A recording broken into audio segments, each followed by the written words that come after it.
We got Antoine Walker back with us. Let's talk some Suns, Twan. Some questions about DeAndre Ayton after the Suns got bounced. A report out yesterday from Woj.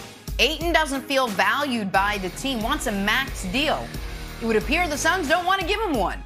Woj said other teams want to pay him, might want to pay him, said there's interest from around the league to try and get the former number 1 overall pick. But Nick, I'll start with you.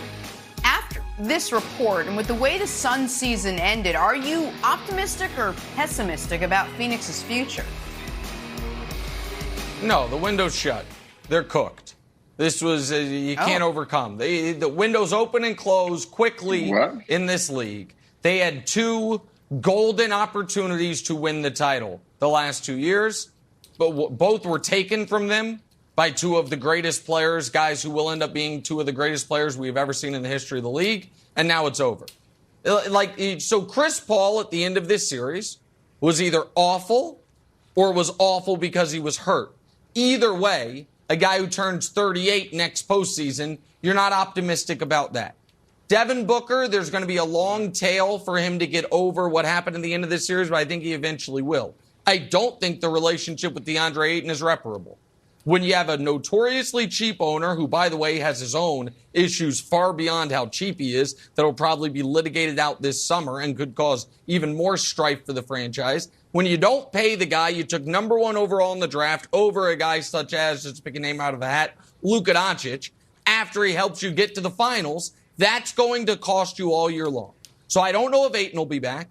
Antoine, I don't think we can expect another great Chris Paul season. And even if we get it, you have to be massively concerned about if he's going to be healthy at the end of the year.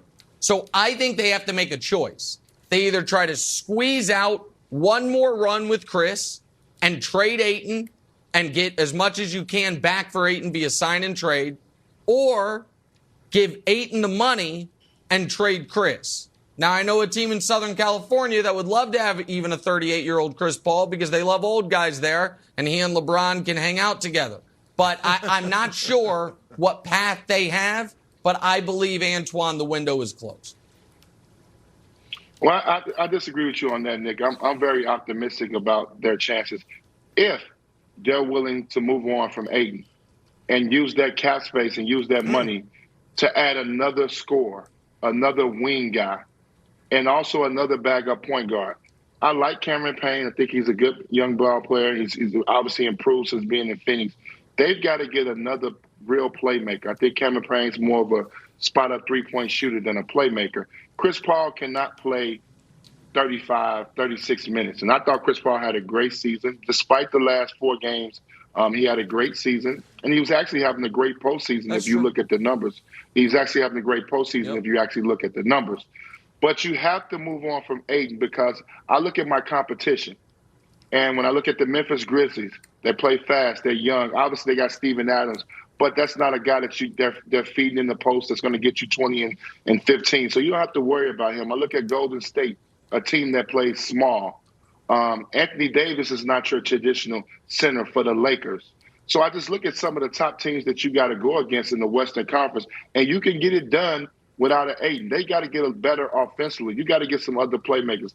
Devin Booker's a traditional 2-guard. He's not a one-on-one guard, point guard, 2-guard that's going to break you down and shake you down and get shots. He comes off screens, off ball movement. He does it a different way. And we saw that against Dallas when Dallas was attacking him on his pick-and-roll dribbles and forced him to have to make plays off the dribble. But they got to be willing to come off Ayton. And we talk about Chris Paul. Let's not forget, Chris Paul has 3 years left, about close to $90 million left. They locked Chris Paul up last year. So I don't know if Chris Paul is going to be able to be moved that easily. So you may be stuck with him. So you have to figure out ways to get the best version of Chris Paul. And I think lessen his minutes. I don't know if he was hurt, but I just felt like he was tired. He didn't have the energy that he had early in the playoffs. And it looked a little worn out. And his numbers reflect that. So I think you got to get another playmaker, another scorer on that team, and you got to go away with Ayton. And you can get it done at the center spot. I think you re-sign a JaVale McGee, Bismarck. Those guys still can block shots and rebound, and you can get surplus of minutes at the center spot from them guard. Twan, I was saying for the past several months, this was Chris Paul's best chance to win the championship. And obviously he denied that at the post-game press conference, but it was. And I'm leaning toward Nick. This was the chance. Now, I think over the years with Devin Booker as their anchor, they may eventually get back to contention. But next year, I don't think so.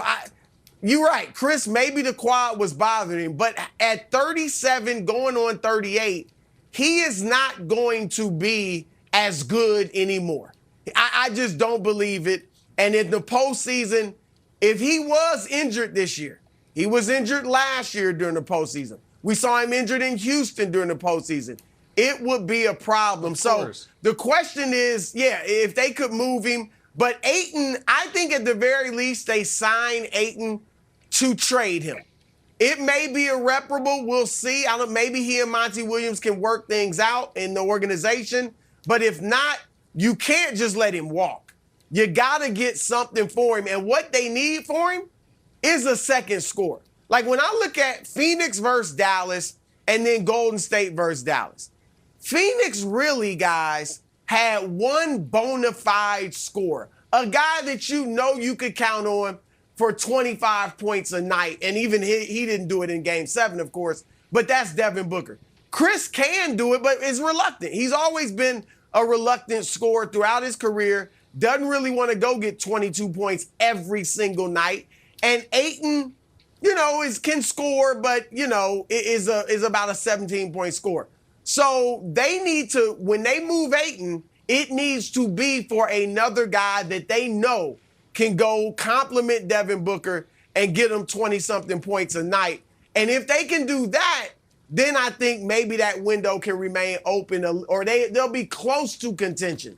But Memphis, Golden State, Denver, Dallas, the Clippers, those teams, New Orleans even, are all getting better. And so, they blew it. They blew it. This was their best chance. And I don't think they're going to be a big-time contender unless there's a big move, whilst we don't see coming right now. All right, I agree with you, Broussard, that the Suns need to shake the snow globe. You lose in the finals to the Bucks. You basically say, let's run it back. And now you don't show up for a Game 7. To run it back another time and hope that something is different just seems foolish to me.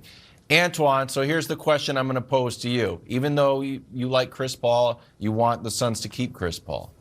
Question is this. You also love Russell Westbrook. Floating out there in the NBA atmosphere. Could Russ and Chris change places? What would that look like? You like Russ. You don't think it's necessarily a fit in L.A. Would you approve of a straight-up Russ for Chris trade?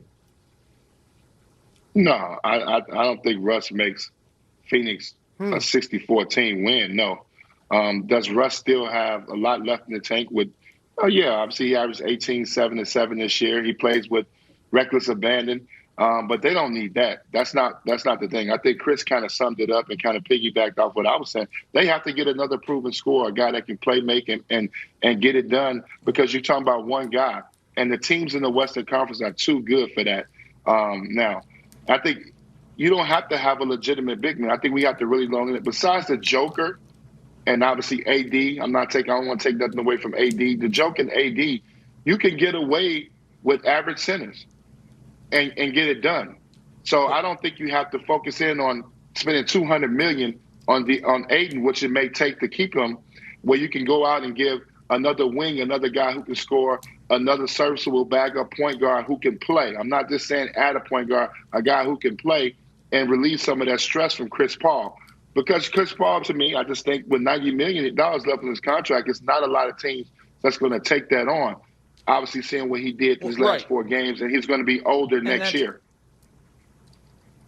And listen, there's multiple reasons the Chris Paul, Russell Westbrook, is there a way to make that trade work, is floating out there. One is because people always get associated with the Lakers. The other, obviously, is the Lakers don't mind old guys and LeBron and Chris's relationship. But the other has to do with the Suns. I want people to understand the Suns, this is their team. Their cap situation, Devin Booker next year is making $34 million. Chris Paul's making $30. Mikal Bridges making $21. Jay Crowder's making $10. Dario Saric is making 10. Landry's making 10 on a multi-year deal, and that's without signing Ayton. So the reason the Chris Paul, Russell Westbrook trade has been floated by some is because it would allow the Suns to get off the multi-years of Chris Paul. They would have to make it work, almost assuredly, include Landry Shamet, and that's a terrible contract. He's bad in the playoffs every year. The Lakers would throw in picks, and then Sarver would have the opportunity to either see if it works with Russ or buy him out. Either way, you're off the money. And the reason they're in this situation with Ayton is because Sarver didn't want to pay Ayton. So it would be taking a step backwards if you're Phoenix. But as I say in the NBA all the time, don't underestimate the power of bad ownership. This is why the Kings have been a mess for so long. And I know the Suns are in a moment, but that doesn't erase what Robert Sarver's tenure has been. So obviously, as someone that wants to see LeBron win another title, I'd much rather him next year have Chris Paul than Russell Westbrook. So, for my purposes, it works great, even with Chris Paul playing poorly down the stretch. But I don't think it's out of the question. I don't think it's out of the question, and even if it's not to the Lakers, that the Suns decide we're going to take the money we have allocated for Chris Paul, give it to DeAndre Ayton, and move off Chris. I think that is possible, and if they do that, there's not a lot of teams that are going to be signing up to pay Chris